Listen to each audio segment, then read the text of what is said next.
Chapter 48, Risa. Juvie cops always look the same. They look tired. They look angry. They look a lot like the Unwinds that they capture.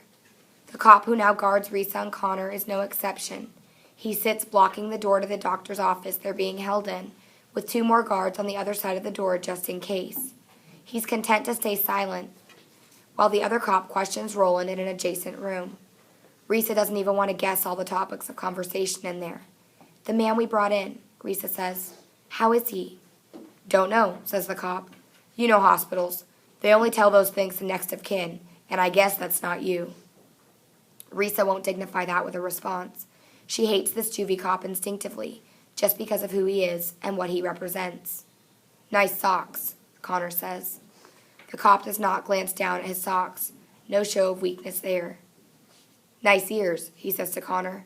"Mind if I try them on sometime?" The way Risa sees it, there are 2 types of people who become juvie cops. Type 1, bullies who want to spend their lives reliving their glory days of high school bullying. Type 2, the former victims of Type 1s, who see every Unwind as the kid who tormented them all those years ago.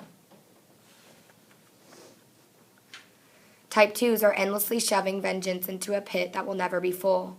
Amazing that the bullies and victims can now work together to bring misery to others. "How does it feel to do what you do?" she asks him, "sending kids to a place that ends their lives?" Obviously, he's heard all this before. How does it feel to live a life no one else feels is worth living? It's a harsh blow designed to get her to shut up. It works. "I feel her life is worth living," says Connor, and he takes her hand. "Anyone feel that way about you?"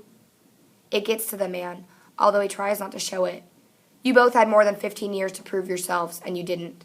Don't blame the world for your own lousy choices." Risa can sense Connor's rage, and she squeezes his hand until she hears him take a deep breath and release it, keeping his anger under control. "Doesn't it ever occur to you that Unwinds might be better off, happier even, in a divided state?" "Is that how you rationalize it?" says Risa, "making yourself believe that we'll be happier?" "Hey, if that's the case," says Connor, "maybe everyone should be unwound. Why don't you go first?" The cop glares at Connor, then takes a quick glance down at his socks. Connor snickers.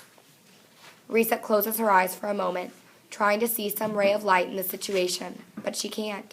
She had known getting caught was a possibility when they came here. She knew that being out in the world was a risk. What surprised her was how quickly the juvie cops had descended on them. Even with their unorthodox entrance, they should have had enough time to slip away in the confusion.